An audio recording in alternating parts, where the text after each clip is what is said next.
Name's Benton. Let's go. Woo! What's up, brother? Hey, how's it going? Pretty much interview over, right? Interview over. All right, cool, good. That was tough. That was a tough one right there. I had to, but yeah, man. I'm so thankful for you, brother. And it's been a long day, and you've worked with me throughout this whole process because you understand what I'm going through in this season. So I'm just so thankful for you, brother. But welcome to the Purpose Pod. Hey, thanks, man. Hey, here's a hint. In-laws. Use them, don't abuse them. so how are you doing today? Like it's Tuesday. The pandemic has been around for about a year and a half now, or almost 2 years. I mean, what it's going on 2 years, right? Yeah, I don't think it'll go March. away anytime Yeah. soon. I mean, it's going to be around. It's a Yeah. new thing that will be around forever. So we'll have to adapt and overcome. Adapt and overcome. But how have you been throughout the whole thing? Like, has it been like, has it impacted your family? How have you been? I've been reasonably well in more ways Mhm. than one. There's a stressful period because I decided to get out of the Army right when COVID started happening. Mm. So I passed off my second command guide on March 3rd of Mhm. 2019. No, Okay. 2020. No, 2020. 2020. And then 2 weeks later, we go into lockdowns essentially because it was like, and we start the whole process. So it's been interesting, and the job market swelled up, like just dried up. Mhm. And I was getting worried, but I said, nope, I'm driving on. I'm committing to this. This is what I want to do anyway, and I need Mhm. to. Yeah. And I just started taking action. I started networking. I started understanding that things are going to happen, and I just Mhm. need to do the best I can. And if not, get out there and create opportunities. And that's what I think happened. So, Yeah. um, This man dropping gems already, y'all. I'm just snapping because he already getting into it. He said I had to go create it. You like, if you can't find it, you might as well create it, right? well, yeah, and one thing to be said is you create that through meeting people and through connecting with people. I mean, you can have the LinkedIn connections all day long, but you really Mhm. want to um, connect with different people, different ways of life, all that fun stuff. Mhm. And I mean, and that's what you're able to do through your podcast as well. The Meaning Forge is, I was watching some clips. Like you do an amazing job. Like the editing and everything on your show is just so dope. I feel like I'm about to watch some like Game of Thrones or like some Gladiator stuff because of the music. So like you sell it, and when you think about like forging a sword, that's Mhm. something that's like what 17th century, right? Or I Well, I mean, they mean, probably it still still do it happens now, but today. It's actually it's coming back in a way. oh Forged in yeah, Fire. History Channel does a whole reality series on it. yeah. So But I it's mean, around when and it will always people, be around. yeah, but when people think about it, like Yeah. when it was a common thing, like guys in the Mhm. street, they're just out there forging swords, Yeah. I know. Oh and yeah. Yeah. dudes on Go their to your local horses. blacksmith down the road. Say that again. Go to your local blacksmith down the road. Yeah. So it's I think it's awesome though because just even watching, I like war movies, but I also like the medieval style movies as well. Mhm. King Arthur style movies, like dudes on their horse, and you have the leader up front, the king, he's up front, and he's leading his troops into battle. You don't see that anymore. I mean, in the army or the Marines, you don't see like the president coming down on a horse, leading us into Yeah. battle, right? Yeah. Well, we've decentralized leadership, I think, and that's a good thing in more Mm, ways than one. yeah. And then on top of that, it's communication is key, right? So Mm-hmm. those generals and all that, they have to be a little further back so they can manage their forces through Mm, through multiple means. yeah. I like So that. See? it's good though. It's good. You don't see that anymore, and Yeah. there's a reason why probably deep down inside we still want it. We want to see that, and that's why Mm-hmm. I'm sure in the Marines they would tell you all the time, lead by example. Yeah. So Exactly. I mean, you can't lead unless you go through it, right? Like the life experiences, right? Like it's in your show as well, just having those life experiences in order to lead. So like with the army, how was that for you? Were you positioned in places where you were leading, and if so, how did you develop your leadership skills in the army? Yeah, so I mean, well, for first off, one is the Army is going to force you into leadership. I mean, I Mm, think the same would be Marines, Air Force, mhm. Navy, whatever the case may be. You're going to be forced into some form of leadership at some point in your career. Yeah. And I would say you should be forcing yourself into leadership at some level, no matter where you are, because that's how you're gaining responsibility. And um, as far as that is concerned, I had some hard lessons I had to learn along the way. Mhm. And they started in college and in the Army ROTC program at East Carolina University. I had some great mentors there, and first thing is making decisions, and that's one of the hardest things right there is making those decisions and understanding that you're going to be wrong. Mhm. That's one of the hardest things that people can do because you just have to do it. Yeah. And then I became a lieutenant, and I became a little cocky over my leadership time there. Yeah. Um, and when I will always listen to my NCOs. So like let me lay down the groundwork Well, there. that's I'd good. always listen to my NCOs. Yeah. Um, the issue came was I just became cocky, and I started thinking I was a little bit bigger than my britches, and so um, Mm.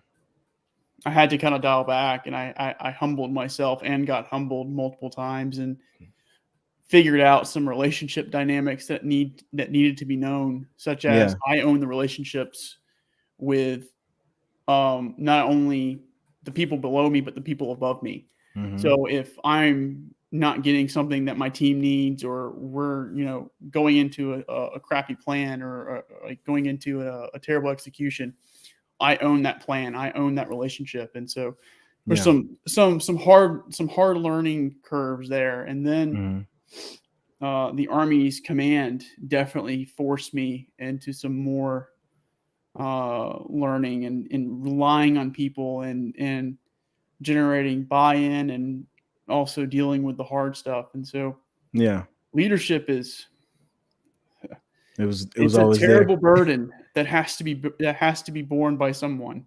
Yeah. And if you abdicate that, then you have to understand those consequences. Hmm. I like that. So being a second lieutenant, like you guys, I wish I would have became an officer, back in the day. It's the NCOs, but as you said, you listen to your NCOs. When I was in DC for that event, I was telling you about the Warrior, the Wounded Warrior experience. There was a lot of cadets there, from the Naval Yeah. Academy and um Penn State. And they were telling them like, hey, listen to your NCOs, like build that relationship, build that bond, because your NCOs are the ones that are close with the troops, right? Hmm. And I think in life, I try to see that similarity in work. Like I have my managers, and then I have my mentors, and the managers are communicating to the mentors, and the mentors, it's important for them to connect with the new hires, right? So I see that happening, but it's not like the military, Hmm. and it's more relaxed in corporate America as well. So it's pretty cool. I like it. Um, so talking about that transitioning, like transitioning while the pandemic is like right there, bam. My transition was different because it was back in 2011. So for you and maybe other military members, what are they facing in that time? Is it like you said, the jobs were drying up because the pandemic was there? So was that common for? Do you know if that was common in a lot of people's lives? It was common in the job market in more Yeah. ways than one because, well, unfortunately, the jobs that I thought would be there were not there. Hmm. Um, and they look to be continually drying up, and very few markets in the Carolinas were continuing to hire. So, like, these are your Yeah. pharmaceutical companies, but even then, they really weren't hiring a whole lot. So, Hmm. I would say I got lucky in that regard. Um, and I was able to land a pretty good job. Yeah. And the other, it was just I would talk with vets. I talked with vets. I talked with other people. I networked. I went with multiple events, and Hmm. people were losing their jobs. I mean, it was a tough market, Yeah. right? And I said, okay, well, what am I going to do about this? Am I going to feel bad about myself? Am I going to put back in? Like, I can't. I'm not going to do this because then Mhm. they'll PCS me or something like that. And I just couldn't do something like that. Yeah. And so I said, hard stop, let's continue the path. Hmm. And if I have to, create other opportunities elsewhere. Yeah. And that's what I was prepared to do. Yeah. And that's a great mindset to have. You have that like, hey, go towards the gunfire and I'll make my way through it. And if I meet a bunch of troops or if I meet an enemy, like I'll figure out what I need to do in order to get past that. Yeah. So that's an awesome mindset because a lot of us get stuck, in that transition, not even Mhm. just in the military, but in life in general, when we're pursuing a purpose, when we meet some unknown dilemma, we give up or we question our journey, right? So you didn't get into that phase of questioning your journey after getting out. You were like, you know what, I'm going forward. So would you be able to give any advice to military members who are about to transition, even if it's right now during the pandemic or just in general, about transitioning from the military to the civilian world? Yeah, I mean, sure. So there's two things that I always tell people, right? It's one, know your budget, Mm, right? So you need to know your budget. And what I mean by that is you need to sit there, you need to go through the numbers of what you make in the Army or the military, convert that to what you would make on the private sector. So here's the hint. Your BAH is untaxed in the mm-hmm, military. You need to tax that, and then you're still going to be making a little bit less. So you would have to increase your salary range mm-hmm, based off of your disposable income after all bills have been paid. That kind of is, mm, I would say, a decent indicator. And then that's the range yeah. that you can make. So know your Mm, budget. And now this leads into the hard part, which is, guess what? Now you know your budget. Now you know how much you're going to get rejected. why you say Um, that? because most people were going to sit here and tell you a captain or a senior NCO or something like that getting out of the military is not going to make 100K. Mm-hmm. Guarantee it, Yeah. without a doubt. Not going to make 100K. Not unless you know somebody, Yeah. right? Maybe some majors make it, Mm-hmm.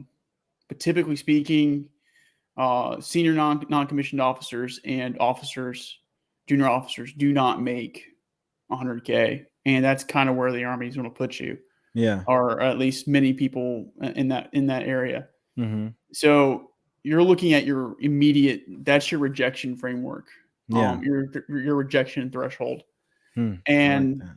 you just got to understand it's not a game of I would say in a way, it's not a game of numbers, right? It's a Mm. game of just one. You just need one company, one person to say yes. Mm. So you're going to get rejected. It's Yeah. going to happen, and you just need to understand that rejection threshold, especially if you're looking for a job. Now, this is not my forte, but there is other options to create opportunities, right? Mm-hmm. And that could be entrepreneurship or anything like that. So don't let those close the door, and understand that you have those opportunities as well. Just Yeah. I would always say know your budget because that's your lifestyle, right? Those are your bills. Those are Mm-hmm. all those other things, your disposable income, your groceries, all that fun stuff, Mm-hmm. and work backwards from there. I like that. Work back. That's some good advice right there, James. I appreciate that because a lot of people don't know that. And then when you're in the military, especially when you're just an enlisted person, and even if you're a commissioned officer, you know, a lot of people go into the military with this idea that, oh, I'm going to make a lot of money, I'm going to be taken care of. I mean, you're going to Very be taken peaceful care place. of, you're going to have a place to stay, whether it's a barracks or a tent, um or Yep. but you're not really taught finances, you're not taught how to budget. So I just speak on my behalf. It's just like I was spending money in the military, I was Mhm. spending money when I got out. So if I would have started from there, my expenses, like, oh, what are my bills? What do I owe? What do I need? And then go look for a job. I was just looking for a job based on survival. Yeah. Yeah. And sometimes I was fully prepared to take a job based purely on survival. Yeah. And have a slow bleed or do something like that. Because you got to do what you got to do, right? Mm-hmm. And so I would just always say, know your budget, because that's what you're working towards, or Yeah. you're working around. And then be prepared for rejection, because anyone's going to reject you for any number of reasons. And there's a lot of great organizations out there that hire veterans, that want to hire veterans. Mm-hmm. And there's also organizations out there that just don't know what hiring a veteran means. And there's a lot of great organizations that are trying to educate them. And I would always give 2 shout outs to these 2 organizations, if you don't mind, Alan. Go ahead. But North Carolina for military employment, NC for me. Mm-hmm. If you're in the North Carolina, Atlanta, like pretty much the Mid-Atlantic, you need to be checking them out, especially if you're looking for North Carolina or South Carolina employment. Yeah. And then also check out shift.org. Shift.org is just a little bit about them very, very, very briefly. They are they offer accelerator courses for different projects, like for different fields, like project management, tech, sales, whatever. Mm-hmm. And during that process, they give you talent spotlights and guaranteed job interviews at some level, with companies that have partnered with them to hire veterans directly out of their pipelines. Yeah. Okay. So that's what I'm talking about there. And those are 2 organizations I highly recommend. Yeah. That's good information, because it's all about the resources, and it's all about what you know. And getting out, there wasn't a lot of people who gave me that kind of information on where to look. I went straight to the unemployment office. I didn't go to places that tailored, their offerings to veterans. I didn't even think about, I'm so mad that I didn't think about, like, oh, let me go look for someone who is trying to promote veterans for hire. I didn't do that. So that's good information, because people like me need that. No, it's fair. And the list changes daily. Heads up. There are a lot of great people out there, and it's not just organizations, it's people. And that's why networking is so important. If you even get a whiff that you want to get out, and that's like a 2-year timeline, like a whiff, then you need to start networking. You need to start getting your name out there, and you start developing a brand and developing your presence and stuff like that. Yeah. So that way, when you do get out, there's a higher likelihood that you will get a job. Yeah. And when you say developing your brand and it's not just about like Meaning Forge or Purpose Pod, you're talking about your brand as a person, right? Mm-hmm. Yeah. Your brand as a person, your brand as a skill set, your whatever that is, right? And I come from logistics and supply chain, right? So my brand is logistics and supply chains, and I back it up. And I develop those things, and I grab the certifications I need, and I go to the right, the right groups and whatnot, and say, hi, how are you? And pick a person, because I'm an introvert. So I had to pick a person a day or a meeting to make friends with. You're an introvert. He says he's an introvert, y'all. I watch his interviews, and I'm like, no, it can't be. But I mean, but making those connections is very important. And I like what you said. So for introverts, my wife is an introvert. So like picking that one, like pick one person and go, try to make that connection and make that network happen. But for you to have a podcast and to be an introvert, like, could you tell me, like, so what inspired you to start Meaning Forge? That is a well drawn out question that I have been dreading, actually. Yeah. Because I guess it started in 2017. Something magically kind of hit me in the head, right? We'll call it that. Actually, I like woke up in the middle of the night type of head injury, but that was funny. And oh wow, so woke up in the middle of the night, had this starting to have this thing come together. It wasn't initially connected, but it is connected in the overall. I don't want to get into too much details. I will say my collective unconscious knocking on my door, and then recently, about a year ago, about this time last year, right? I was out on a walk in the middle of an early morning cold snap about this time, and these kind of sets of images kind of were coming to me, right? And those images I do write about, fun fact. Yeah. and they kind of come together and they form something that made some kind of sense, right? Mm-hmm. And so then I had to kind of coax it out a little bit more, and from that, I was able to kind of come up with a baseline of what I thought I was going to do as far as a podcast is concerned. Mm-hmm. And well, then I said, let's just do it. Let's just do it. Let's just do it, because I can't plan forever, Mm-hmm. and I have to do something. So what was it earlier? Planning is necessary. Action is Yeah. sufficient. Mm-hmm.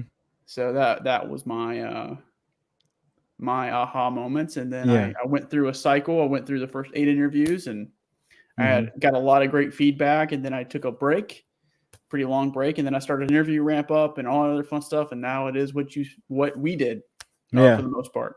Yeah. And that's awesome, man. Like I'm really glad that you stuck to it, because your podcast inspires me. Like, it makes me want to be better, do better. And like, you may not see like the level that you're on. You may think like, oh, I have so much to do.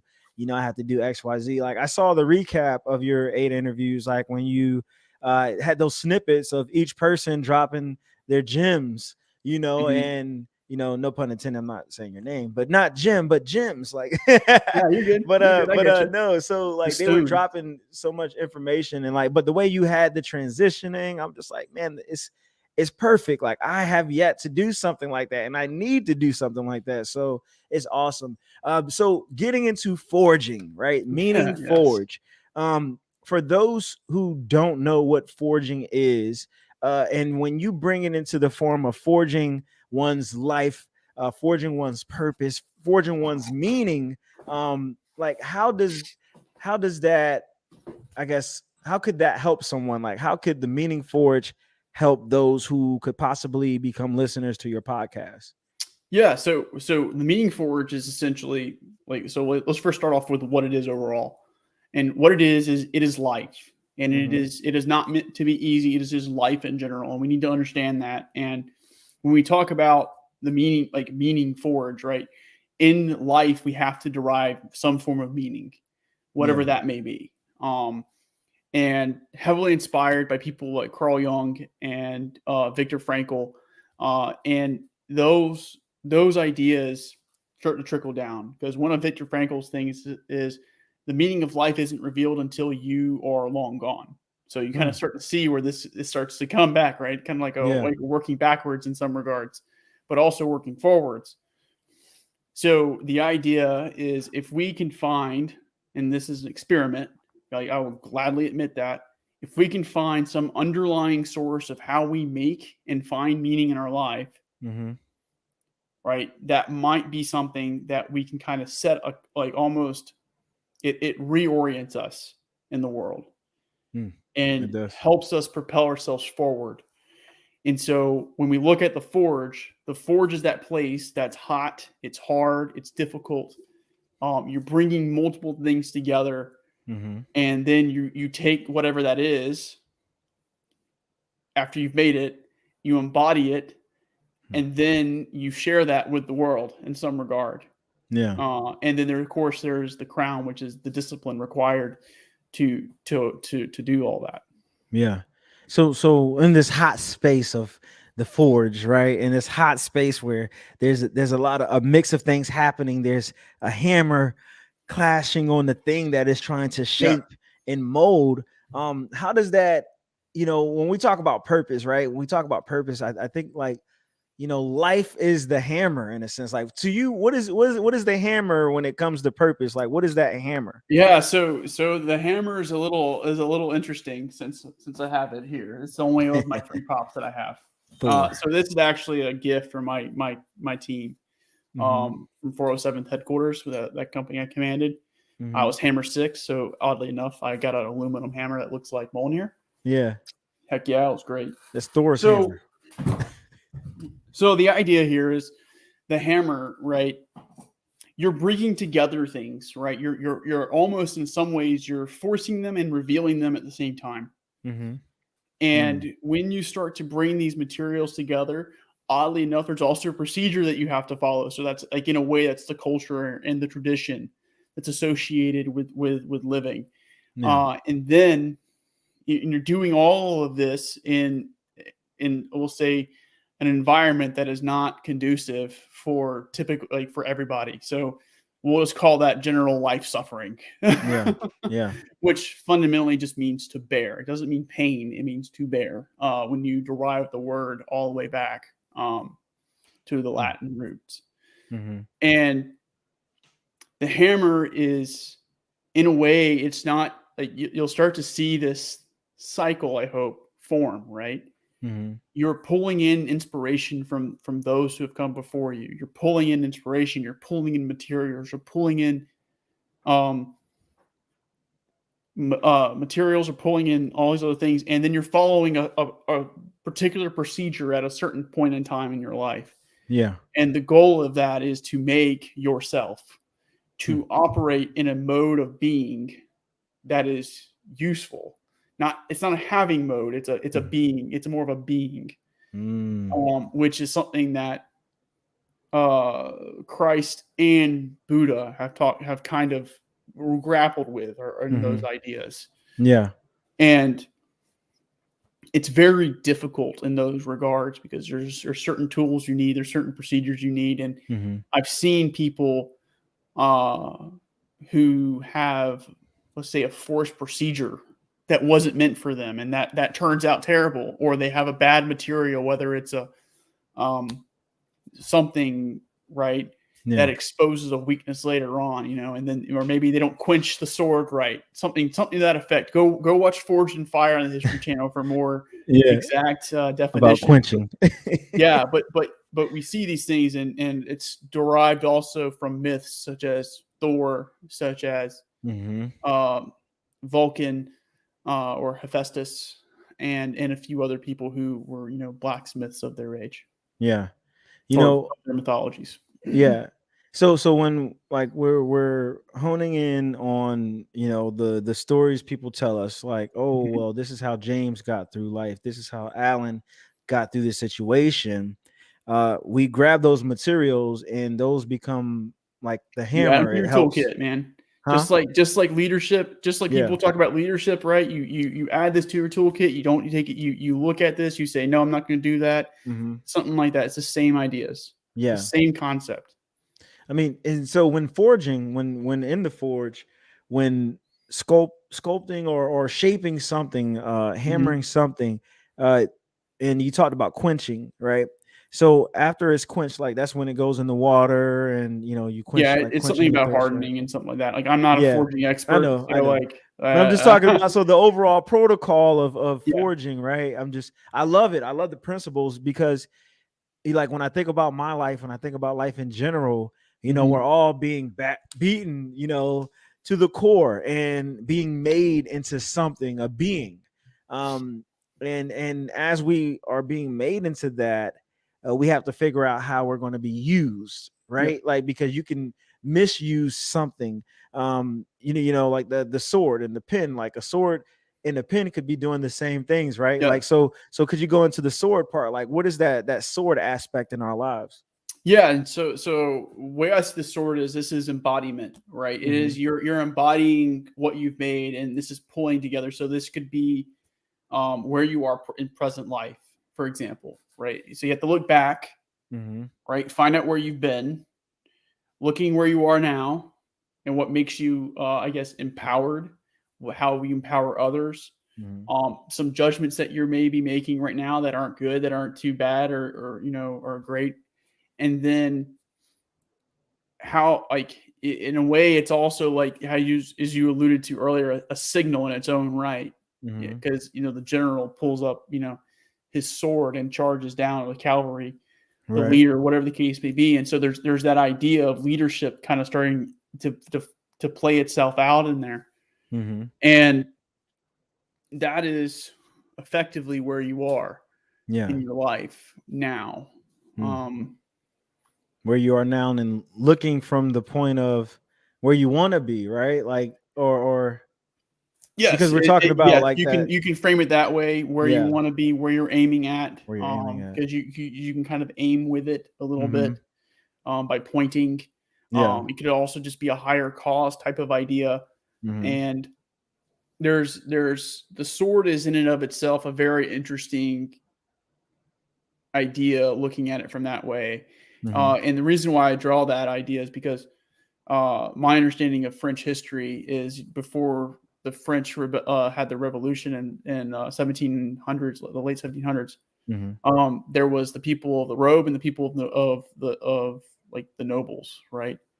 And you can always tell someone who was noble because they always carried a sword on them, Mm-hmm. typically speaking. Yeah. And we've always been attached to Arthurian nobility in some regards, and it's just there's something to be said about having a sword at your side Mm-hmm. and understanding that like that is represents you and is an embodiment of you, and how you use that is Mm. really important. Yeah. Because you can inspire other people with it. Yeah. When I'm thinking about this sword, right? I think about like some movies where I've seen like people gift a certain sword to someone. Like Yes. they forged a sword, and it's like this sleek, nice sword, and this sword is a representation of their level in rank, their Mm-hmm. level in life. So how would you say for us out here, like when it comes to purpose, how do we embody the sword, or how do we embody the sword for our purpose? Do everything in your power to keep it sheathed. Hmm. Sharpen it, right? Well, it's sharp, yes, but Yeah. do everything in your power to keep it sheathed. Yeah. Because it was also derived out of Christianity's notion of what the sword is too. Because there's several times where or several patterns in the Old and New Testament where we see a sword generated. We also see swords across many cultures, and they represent things, as you were alluding to. Mm-hmm. Um, so you have to be very careful how you wield it Yeah. and how you Mm. embody that sword, and you have to um, I would say keep it as sheathed as possible, but Yeah. understand you will make mistakes, Hmm. and that's okay. Yeah. And have you so you're learning like through this forging process. I think about someone forging, like in the background there's a guy forging, this I want to say a piece of iron. And let's say he makes a mistake in this forging process. Like can you I don't know if you know this or not, but Mhm. like if you're forging something and you make a mistake, is it possible to reshape it and to make it into what you meant for it to be, or do you have to To a throw it certain away? point. To a certain point, there is, and then to Mm-hmm. a certain point, you have to throw it away. But that's also the cycle of life, too, right? Yeah. It's so we have failure in the forging process, which we can then carry on, right? In Mm-hmm. some regards, which is not always a bad thing because you still need those experiences. Yeah. And then you can also be successful like relatively, and then maybe there's like a minor flaw or something that affect, maybe it's not as strong as you wanted it to be, and maybe there's a how do I word maybe there's a mistake in the blade itself, and everybody sees it, right? Mm. And that's something to contend with. Yeah. It's something you have to contend with, but that's the point, right? You still have to embody that. You still at some level, right? Yeah. And so it is a interesting concept that I wrestle with on a regular basis, and that's Yeah. why this is again an experiment, because I have to collect, in this case, data and Mm. people who are from different walks of life to understand how they use the sword. And I think you and I talked about the sword in regards to its revelatory power and awakening / remembering who you are. Mm. Mhm. Right? It's important because, as you said, you can give it to a gift and then they can pick it up and then they're empowered. Yeah. It's important. You need people to be empowered.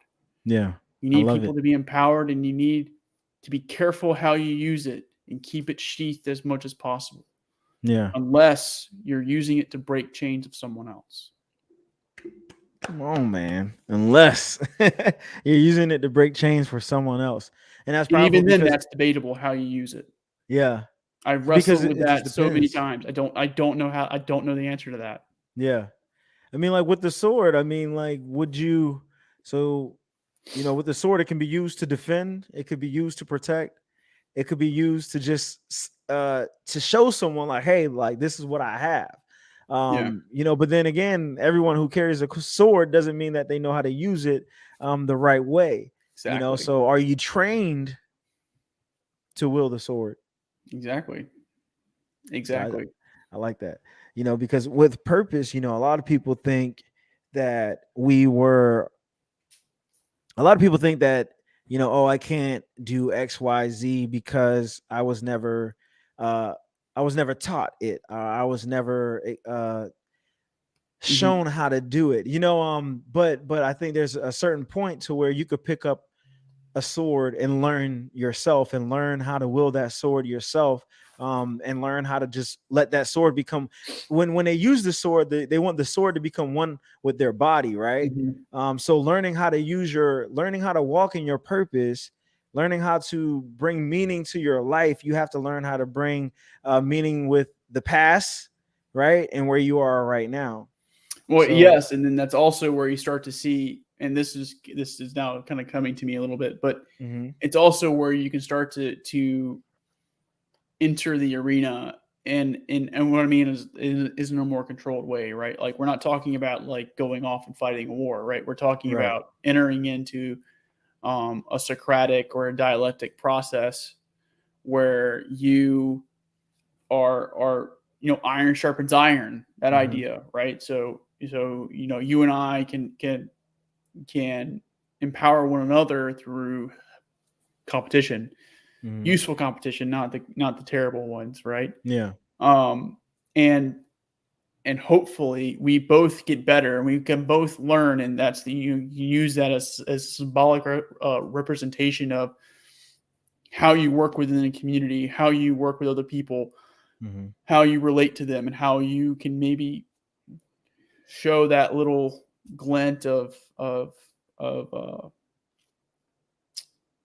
their maybe their personal flame within them, and kind hmm. of light that on fire a little bit. The personal Uh, flame I within would them. hope. Yeah. I like that personal flame within them and light that fire.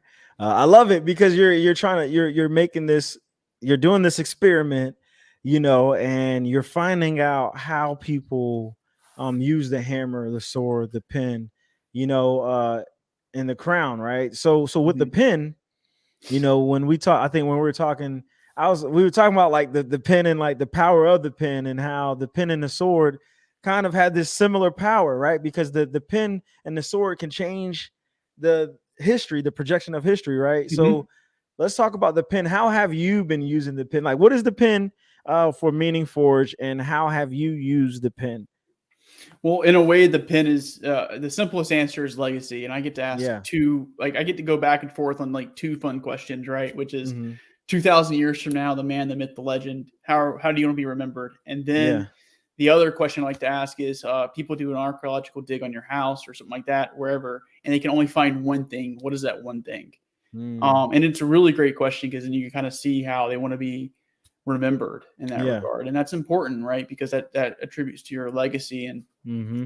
and writing in and of itself is a process that is useful and required in order to kind of start completing the circle, to Yeah. complete the process in a way, both on a macro scale, like a life scale, and Mm-hmm. on a micro self improvement scale.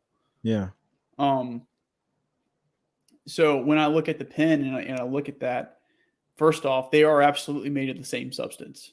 Mm-hmm. The pen and the sword are the same thing in my mind, in one way or another. Um, because you can write on people's heart with it, right? Now, granted, you can write on people's heart in a violent way with the sword. Right. You Also can. write on people's heart with a pen, right? Hmm. By either inspiring or damning them, right? Yeah. So I'm not going to hide from the fact that you can do both with anything. You can do lots of things Hmm. with these weapons or these weapons of war. Hmm. And that's why I think you got to go back to the hammer real quick. I think Thor was a kind of an arrogant kid, Yeah. right? If you look at the Norse mythology, fundamentally speaking. He wielded it, even the way Marvel portrays it. He wields it like a child. Like just he wields it and does whatever with it, right? Like he's Yeah. I not. mean, he wields it for fighting and it like Yeah. overall, right? Which okay, I get it, and that's part of his process, his individuation process, which is required for his character. Yeah. So, but for the pen, that is so important in more ways than one. I don't know if the pen is mightier than the sword or the sword is mightier than the pen. I see where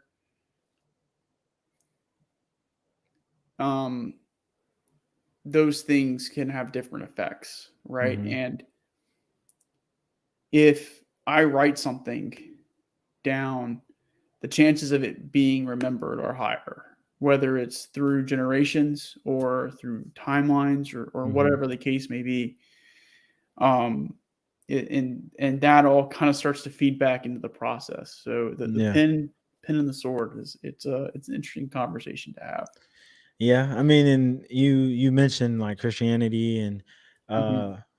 Buddhism and etc. Yeah, Buddhism. Yeah, So Buddhism. yeah, Yeah. so you mentioned those things, and with those things, with the religion in general, there's the art of storytelling. There's the art of Mm-hmm. stories, right? So Yes. without the pen, there would be no power in those stories, Yes. right or wrong.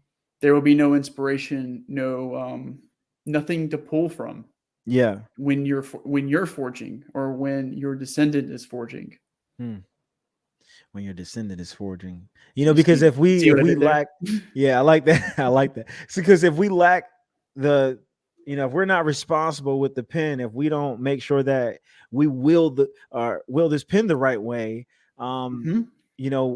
our descendants, will lack information. They will lack inspiration. They will lack motivation. And they may misuse the pen. They may not even see the value in the story. They may not see the value in what mama and daddy went through. So with your son, like, what is it that you want your son to know about you, when he's creating his story or forging his story? That's a hard question. I Uh, pulled that out of the air. that's the way a good interview is in some regards, a good discussion. Yeah. Um, the way I want my son to remember or Learn. Let's say learn. learn. Yeah. They're kind of both the same. Yeah. Um,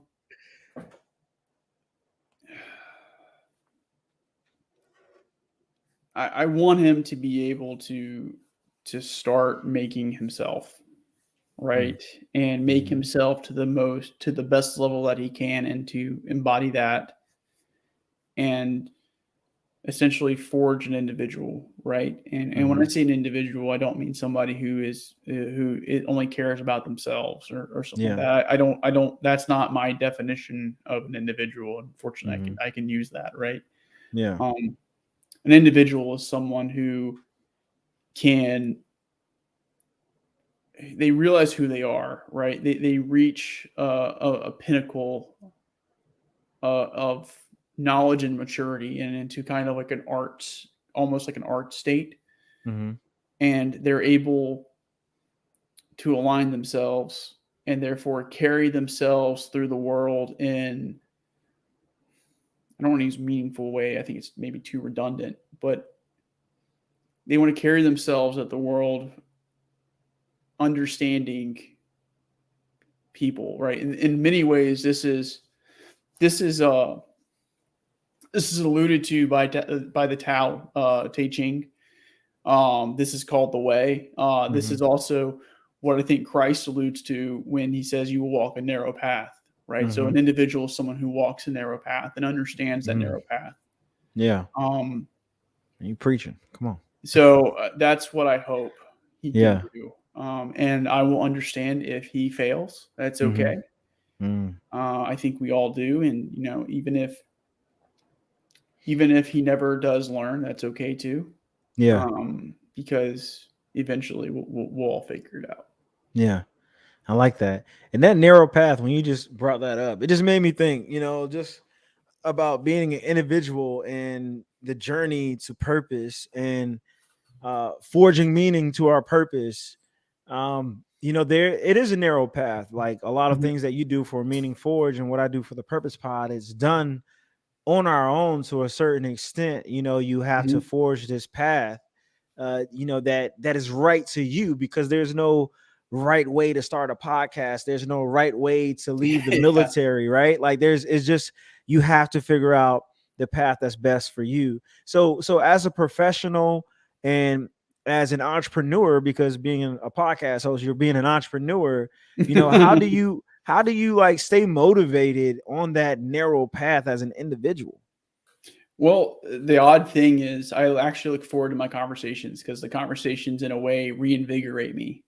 Yeah. I don't know why that is, right? And again, I'm an introvert, right? It's completely bizarre, right? Typically, people are going to, who are extroverts are what do this, but I think it's just the process of understanding where someone comes from, no matter what our differences are, no matter Hmm. what, it doesn't matter. Understanding where they come from, where they are, and where they want to go Hmm. is just, it's a powerful process to connect with people in the most genuine way possible. Yeah. And in a way, it helps invigorate me in some regards. I don't know how that does, but it just does. Are you finding meaning like in other people's story? Like when you interview people, is it bringing more clarity to you? Are you in search for purpose in the midst of interviewing other people, or do you feel like you're right where you need to be? I think I'm right where I need to be, and Hmm. I think my purpose, in a way, was aligned pretty well, like pretty early on. Because I found a why, right? I found a reason Mm. why I want to get up every morning to the best of my ability, and what is and some people will sit there and say like, "Oh, that's your kid." And like, yes, my kid is definitely a part of that, right? Yeah. My family is a part of that. My life is a part of that.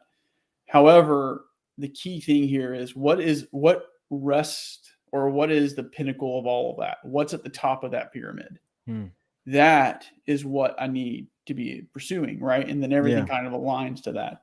Yeah. Um,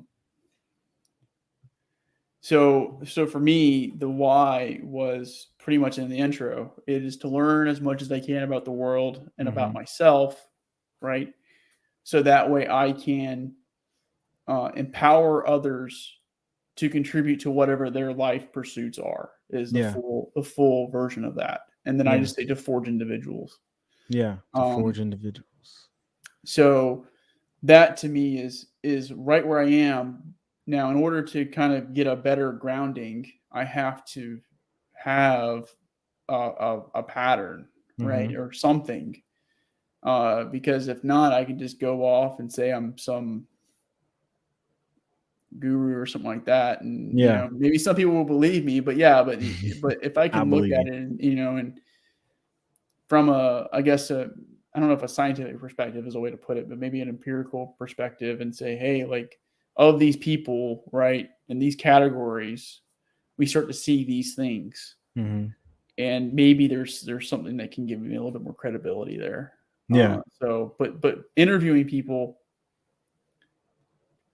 I think, does that, and not only that, but you connect with them, Hmm.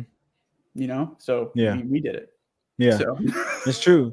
So being an introvert, right, and connecting with people and helping people forge meaning to their life, and also from the information you find from other people, you plan on taking that information, and are you already doing it through your YouTube, sharing that information with others so Mhm. that they can somewhat get grasp a concept or an idea, and use that in their own lives. I think that's powerful.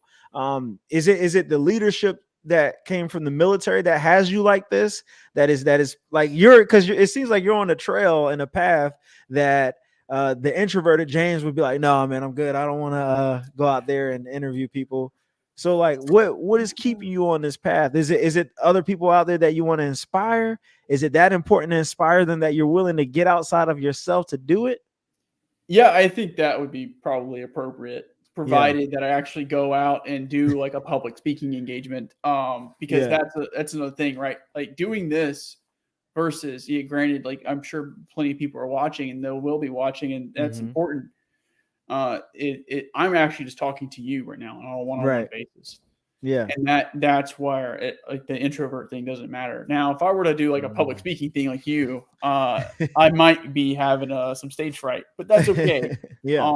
For me, in a way, I won't call it military leadership or anything like that. I just assert myself forward into that Mm-hmm. and just understand that I'm going to make mistakes and that my first public speaking may not be perfect. Yeah. So we'll start there. And Yeah. It's true though, man. Like you really have to like launch yourself into it, and because like when you're like there's no we've been saying there's no right way to do it. There's no right way yeah. that grandma said to wield this sword. Grandma told me about like when it comes to faith, when it comes to like faith and Christianity, there's a certain way people do Christianity. And then I've kind of had to go on my narrow path and figure out how I wanted to do it.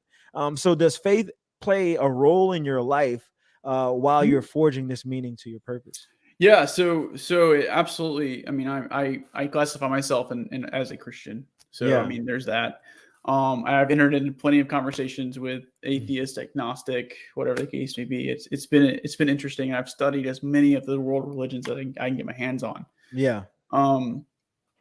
So what else I hear and say is what Christianity that has embodied and kind of used is this idea of grace, and that is probably one of the biggest psychotechnologies out there. Like literally, like even if you're an atheist or an agnostic Agnostic, yeah. I can't say it, Yeah. agnostic. There we go. Yeah. You have to contend with the idea of grace. Hmm. If you don't contend with the idea of grace, and whether it comes from a God or not, doesn't matter. Like the ability to forgive yourself is the interjection into a negative feedback loop that is absolutely required in order to make anything right. I would say, if I were to guess, right, it is a major source or material process going into forging your sword initially, right? Because you have to forgive yourself. You have to understand that you're flawed. You have to understand you're going to make mistakes. You have to understand all these things, right? Mm-hmm. Or your own inadequacies, according to whatever the case may be. Yeah. And then incorporate that into your sword. And then all of a sudden, now not only do you have grace, but you also have empathy. Which is something else that's completely different. Yeah. Because now empathy, the idea here within Christianity, in which I would say this in the words of C.S. Lewis, Christians are sometimes the worst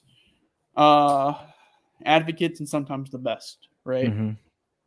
So the idea here is that we can, hopefully you guys won't hear my garage door closing, but anyway, do it live. It's all good.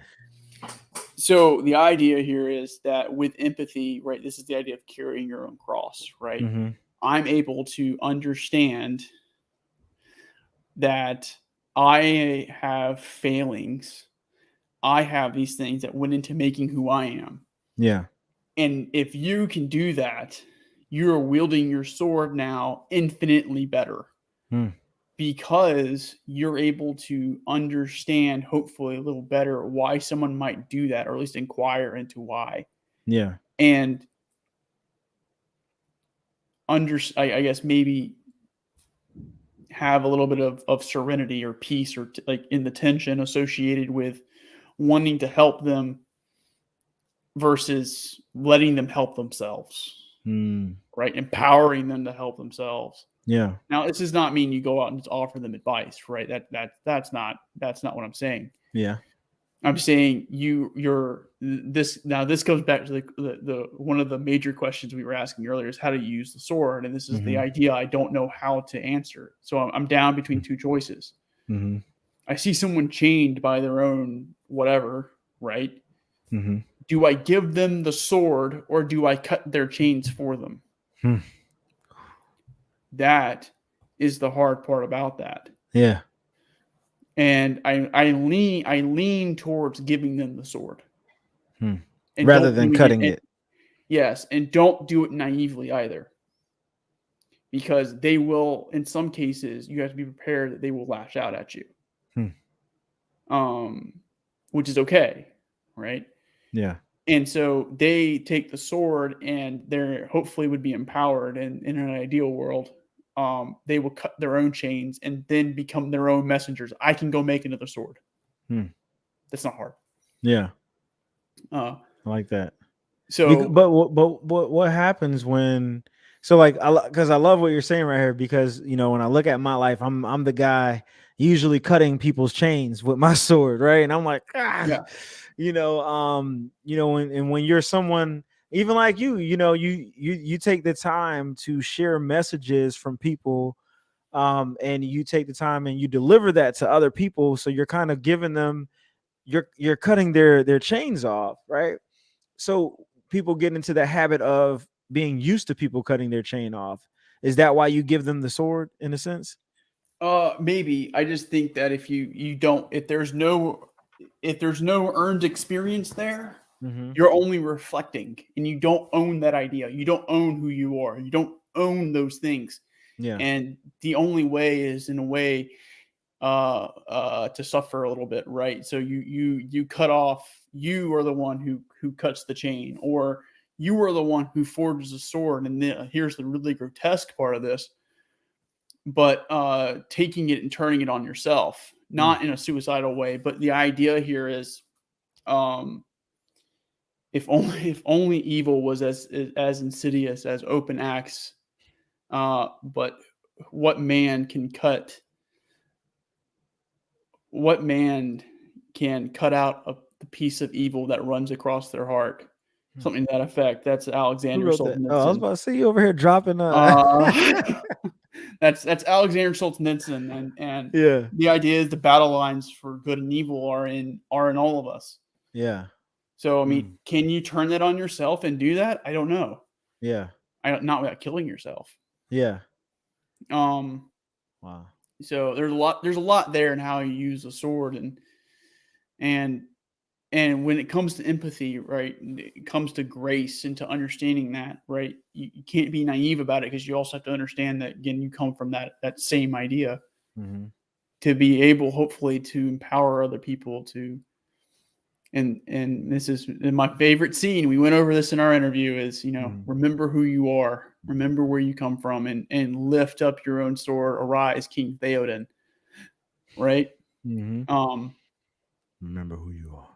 Yeah. Exactly. Hey, that's Mufasa too, Yeah. right? Oh yeah. That Yep. was Mufasa. I'm sorry. Yep. Wrong movie. That's or I call it Darth Vader in my own. Yeah. I Remember I who watch you are. Lion King. I go, that's Darth Vader.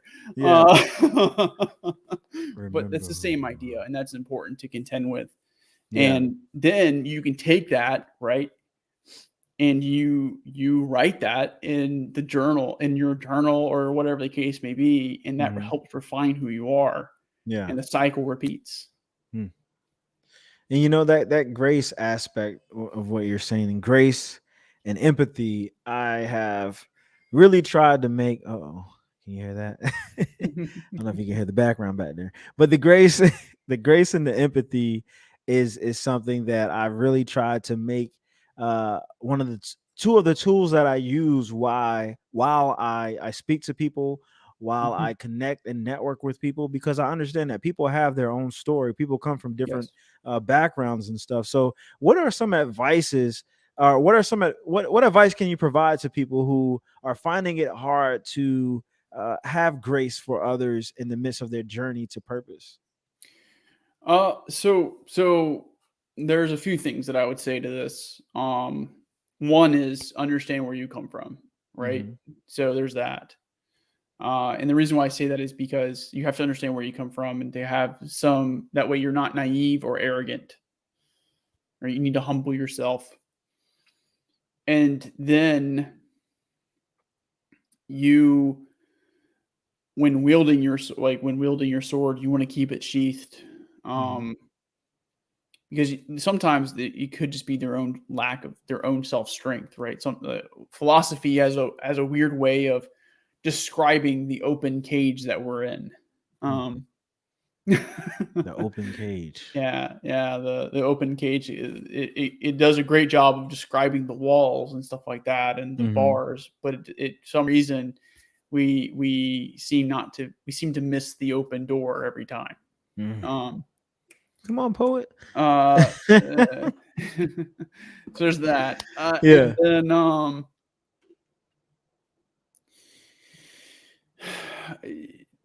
at some point too, be their savior.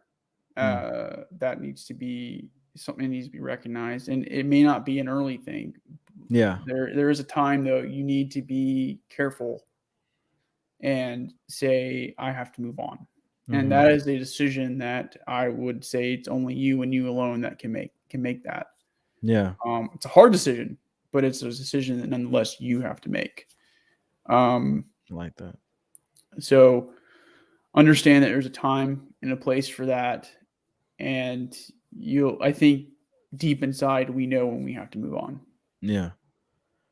It's so hard to move on sometimes when you're really, after you give people grace, after you cut the chains off their wrists and their Yeah, ankles, and you speak words of wisdom, you share stories about, oh, when I was in your position, or when I transitioned, or when I did yeah, XYZ, this is how I did it and I failed. You share the flaws of your sword, mm-hmm. the imperfections of your hammer.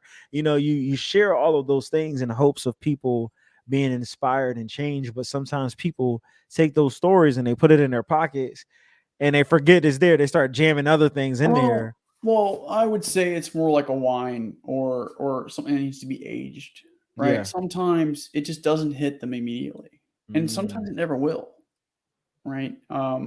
It's a hard thing to contend with, and I'm not going to sit here and say I have that answer. I don't, yeah. and that's why I think it's so important that they're the ones who cut their own chains, Mm-hmm. because if they don't do that, then they're not going to understand. It's not an earned experience at that point. It's no Mm, longer theirs. They're just reflecting something. They become. They're not an individual yet. yeah. They just become. They're still a zero, and that Yeah. that matters. Yeah. And it's something that has to be contended with, and has to be contended with in an unnaive way. Mm-hmm. Is it possible to, you know, uh share, I guess, the pen with someone, as far as like when you're writing your story and you're telling your story and you share it with someone, and you're a man of words. Like, I love Mhm. how you tell stories, for one. But you know s- like you said, some people, they may not even use it, they may not even value it at that point in time, and it's okay, right?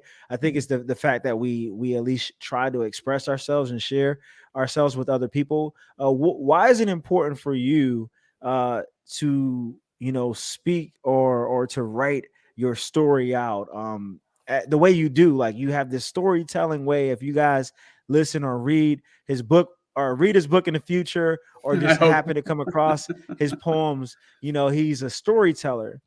And it's fascinating and it's awesome. He could write a movie. But why is it so important for you to write in that manner, and how does it help you? How does writing with the pen help you in general?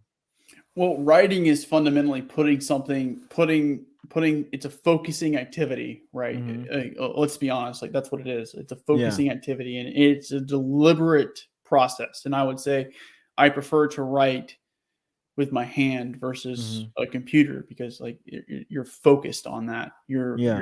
Every fiber of your being is focused in on that. Mm-hmm. And when you write, you're fundamentally you're carving, in a way. You are emptying out, right? It can be a stress relief. It can be any number of things, and Yeah. it's important that it's done at some level because, well, you get a better idea of what you're thinking because I can Yeah. go back and I can edit things. I can have a complex idea, just like the meaning forge or something like that, and it's make no mistake, it's still a complex idea, right? Yeah. We've been doing this interview for almost an hour and a half, and like Oh God. it is still a complex idea. Yeah. But talking about it, writing, connecting with people, sharing those things, receiving feedback, all of that helps Yeah. refine it, and that's Yeah. important. Yeah. And I just love writing in general because it Mhm. has helped me. Like I shared on your podcast, is just like Yep. poetry helped me, combat PTSD and stuff. So it's I a agree. very powerful weapon. And when you mentioned the time, I did not realize we was on here that long. So I'm just sitting here chilling, like listening to you and stuff. But and getting into the last part of this segment is walking in your purpose. And I wanted to ask you, which is a common thing that you ask people. You talk about their legacy, right? You talk about what legacy you want to leave behind. I want to ask you that question. We talked about what you want your son to see from your life, but what in general, like, you're impacting the lives of a lot of people, other people, and it's people you may never meet. So what kind of legacy do you want to leave behind in general?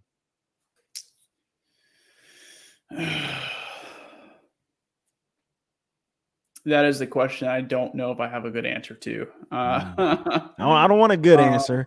I want your you answer. want the messy answer, Yeah, right? I want the That's good. messy That's answer. good. Like, what kind of legacy? You've been in the army.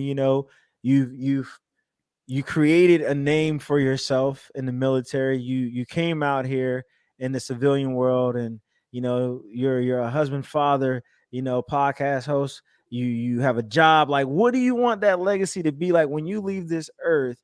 You have a show that talks about the dash, right? Like, you had an interview, like, Oh yeah, yeah. that dash, right? Larry Long's "Live Your Dash." Yeah, I live your heard a little dash. snippet. Great guy, by the way. Highly recommend Yeah. him. You know, at some point, I want to be able to leave, I guess, the tools behind for people to make themselves. Hmm. Is maybe the best way to put it. Because I Yeah. mean, if I look at it right, and I feel like I'm doing what I need to be doing on the side here and Mhm. pushing this forward. I think that is leaving the end result would be leaving behind tools for people to use at a later time. Mm. Um, or at least an instruction manual for those tools, and uh, that way they can go off into the world and have their own adventures, their own stories, and make themselves into whatever it is that they make themselves into being. Yeah. See, that was awesome. See, you keep trying to downplay. He's like, I don't know, this is kind of tough. I don't know, but it's so awesome. Like, for the power of people being able to make themselves into Mhm. something is a powerful thing, James. So definitely, I want to leave off with this. Is there a closing word that you want to tell those people out there who are stuck, in the process of making themselves in this world? Is there something you want to leave with them? uh, Take a moment, look back first, right? Like just stop, take a moment, write out where you've been, draw the map. Um, Draw the map of where you've been. If there's something significant, write it out in as clearly as you can. Then see where you are now and take stock. Tell me where you want to go, both where you want to be and where you don't want to be. Hmm. And then take the terrible mantle of responsibility and bear that responsibility to go where you want to go. understanding that you will fail. And I think through that process, you might be able to find an underlying why through the stories of your past, what motivates you, what excites you, what inspires you, what empowers you. And then hopefully through that, you have a little bit of grace, a little bit of empathy, a little bit of maturity, and a little bit of art, and be able to live life through earned experience and become a one versus forever being trapped in a mass of zeros.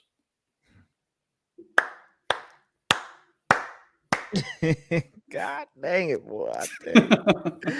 God, that boy's a god dang. I can't wait to share that. I can't wait to share that part. I'm about to put that up. That's gonna be the first thing I put up. That was about to have me over here tearing up. That was beautiful. That was beautiful. God dang it. Jeez, man, you're awesome, brother. You're awesome, man. That was dope. Like, okay. I wish I could. Hey, look, man. If you ever hear me say that, don't get mad. I'll just play. I will steal your stuff. But that was really good, bro. Like, that was really good. Got me all motivated and stuff. I'm drawing out. Like, when you said it, when you were saying it, like, I stopped. And I look, I kind of had a flashback of where I've been and where I am and where I'm going and where I don't want to go, and that's a very powerful thing, brother. Like, that's a very powerful thing right there. And I don't think a lot of people do it. So we're definitely gonna have to put that out there because, in order for us to go somewhere, we have to know where we've been and where we are now. So, James, I really do appreciate you, brother. I appreciate you stopping by the Purpose Pod. I appreciate you bringing your knowledge to the Purpose Pod because it is powerful, and I believe that it will help a lot of people wield their swords the right way.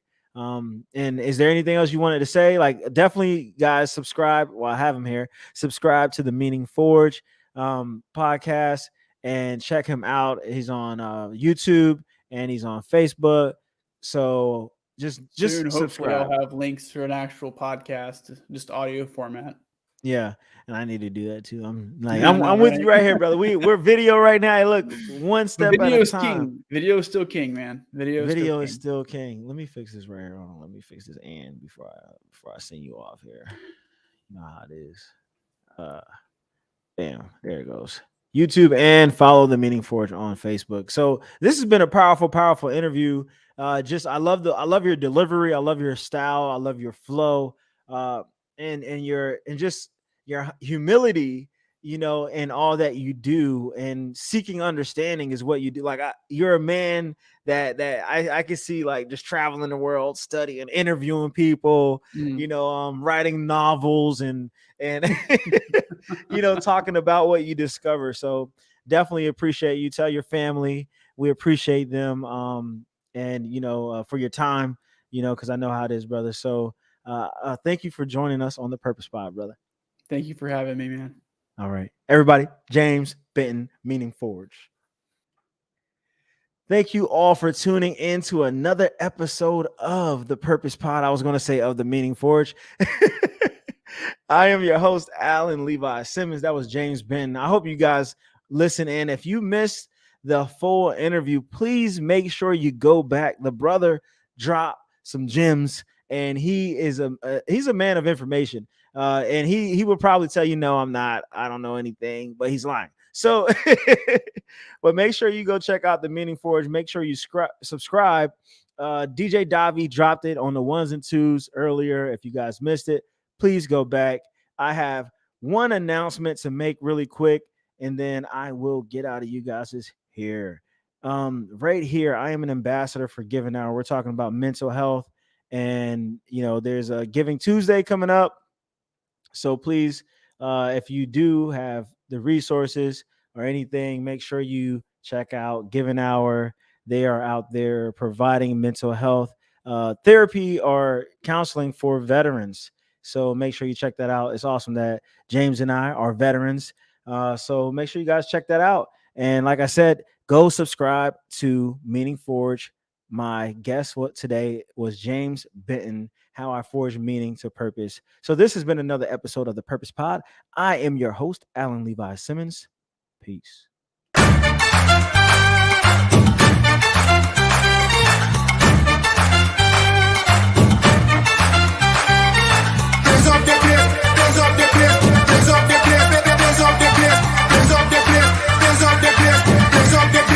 Drop the bass.